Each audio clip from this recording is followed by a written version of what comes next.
Guys, for today's video, so meron tayong ipa-vlog, napakalakas ng ulan, so gumamit ako ng mouthpiece. Itong kagandaan kapag may mouthpiece pa, kahit magbagyo ka pa dyan, hindi ka maririnig. Pero ako naririnig ko. Pero pag nagsasalita ako, nagamit ko to, hindi nila maririnig ang ingay ng background mo. Kaya alpay natin yung guys, kaya yung lumakas ko lang yan, hanapin ko lang sa antik ko. So ngayon may gagawin tayo, bahala ka ulan ka, lumakas ka. So yan, gagawa ko guys ng journey. Gagawa ko ng buko pandan. Well, ito ang ating buko pandan dahil meron lang tayong aatin na okasyon. So talaga iba na talaga ang mga artista, hindi pangdangan. Lagi na i-invite joke. So guys, ang ating mga ingredients ng ating buko pandan ay condensed. Dahil ihahalo natin siya sa buko jelly na powder at kondensada. Iba pala to, kondensada at saka may cream tayong ilalagay para naman lasang-lasa. Ang sarap. At syempre, ang ating keso, pangpaagaw ng soyon. So, may buko tayo. Syempre, hindi mawawala si buko. So, ngayon guys, dahil kanina, nilagay ko na yung 4 cups of water ang ilalagay nyo dito. Dahil dalawa to. Bawat isang cups kasi to. Bawat isang kasi is 2 cups. Ano ba yan? Nabubulol ka, Inday. 2 cups. So, ngayon, naglagay na ako ng 2 cups dito sa aking halagyan. So, ayan na siya, guys. Ngayon, dahil alam naman natin ng iba, alam ng pagluluto, hindi na kailangan i-vlog ni Inday. Pero dahil gusto kong magkaroon ng reels, so binablog ko lahat ng nangyayari sa buhay ko. Ang kulang na lang mag-vlog ako habang naliligo. Pero hindi pwede kasi bakit? Sustek tayo ni Lolo. Alam niyo na. So yan, so magbubukas lang ako na magulo ang aking kusina dahil naglaba. So yan. Bubukasan natin ang apoy. Ayan, ang ating apoy. So, ilalagay natin ang wikang water. So, mamaya ipapakita ko sa inyo. Pero hindi mo muna pala dapat bubuksan ng apoy kasi guys, ihahalo-halo mo pa yan. Ayan. Kasi kapag mainit na yung yung kaserola na pinaglagyan nyo ng powder, na siya. Hindi na, magbubuo-buo na siya. Hindi na siya mahalo pag buo-buo na. So, ilalagay mo muna habang hindi pa siya umiinit ang tubig. So, yan. Dalawa yan, pinagsabay ko na. Ayan. Shout out sa lahat ng mga aking mga followers. So, hindi man tayo ganun kasikat at kadami ng ating mga followers. Okay lang. Enjoy lang natin. Balang araw, sisikat din tayo. Parang kanta lang. Balang araw, sisikat din ako. Abangan niyo na lang sa periodiko. Ang tanong kung kailan. So, yan. So, guys, yan nilagay natin as powder pa lang. So, haluan pa natin siya ng milk. So, ito yung milk. Kasi diyahe naman kung gelatin lang, tapos kinain mo yung gelatin, wala ka man lang nalalasan kundi matamis lang siya. So, iba pa rin yung may gata.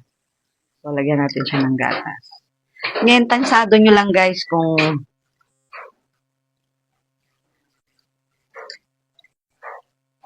yan. Ayan siya guys. Layo kasi ng aking camera. Yan. Tansyado nyo lang siya. Kung ano. Yan. Tapos, bukod doon, lalagyan pa natin siya ng sugar. Iba kasi guys, kapag may gatas yung gelatin natin, nalalasahan natin ang super sarap. So, dagdagan pa natin siya para hindi lang yung ang lasa lang ng is So, sa sugar naman guys, tansado lang din. Alam ko sa inyo, alam na gumawa ng buko pandan. Akin lang may pang-reels lang ako. Yan, asukal. Tansado lang din ang asukal. Yan. So, diba? So, ngayon, hahalo-haloin lang natin yan guys. Hanggang saka na natin bubuksan yung apoy. Yan. Yung apoy kapag, yan, okay na. So, halo-haloin lang natin siya hanggang sa kumulo. Kapag kumulo na siya, yan, pwede mo na set aside. So, after nun, ating ipapakita sa inyo. So, yun lang guys. Abangan nyo ang next step ng ating buko pandan. So, ito, ano na siya, yung ating sineset aside. So, matigas na siya. So, atin na siyang gagayatin. Ang cute ng aking panggayat. So, para magmukha siyang buko din. So, ganyan ang panggayat natin guys. Diba?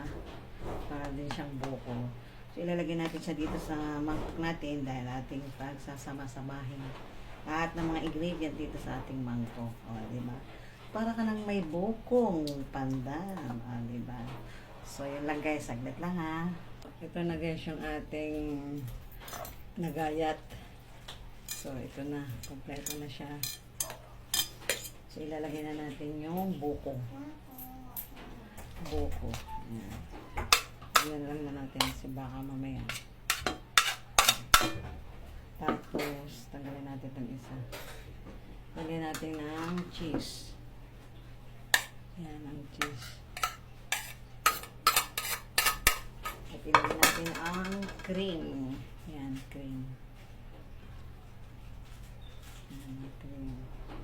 Ang sarap naman dapat tanggalan na ito. Complete ingredient. Ayan.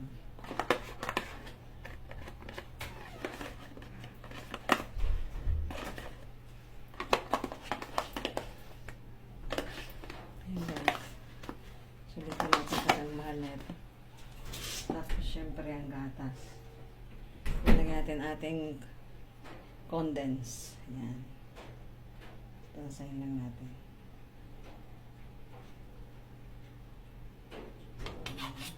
Konti. So yun guys, halu-haluin natin siya ngayon. Diba? Buko panda na. Ayan, dumating pa si basura. Wow.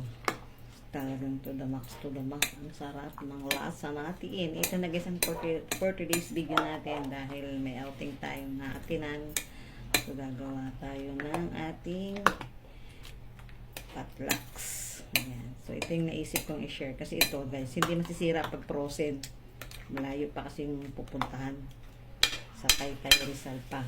So, ito na yung ating, batchmate. Ready na ang aking sharing for life. Okay, guys. This is for today's video. Buko pandan. Thank you, guys. Guys, so yung natira ko na pinagayatan ko kanina dito sa buko. So, gagawin ko siya ngayong palamig. Ilalagay ko siya dito sa ating pitsel. Dahil nagtira ako ng kaunti. Dahil sayang naman ito kay tatapong mo lang. So, gagawin natin siyang palamig. Ayan. O, diba? Sayang, hindi na siya nagagayat ng tulad ng buko na style.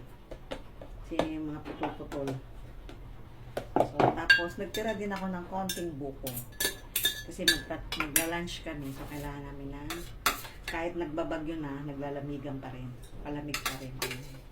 Yan, marami naman yung bukong binili ko. 3 yun. So, madami yun. So, ito ang ating palamig.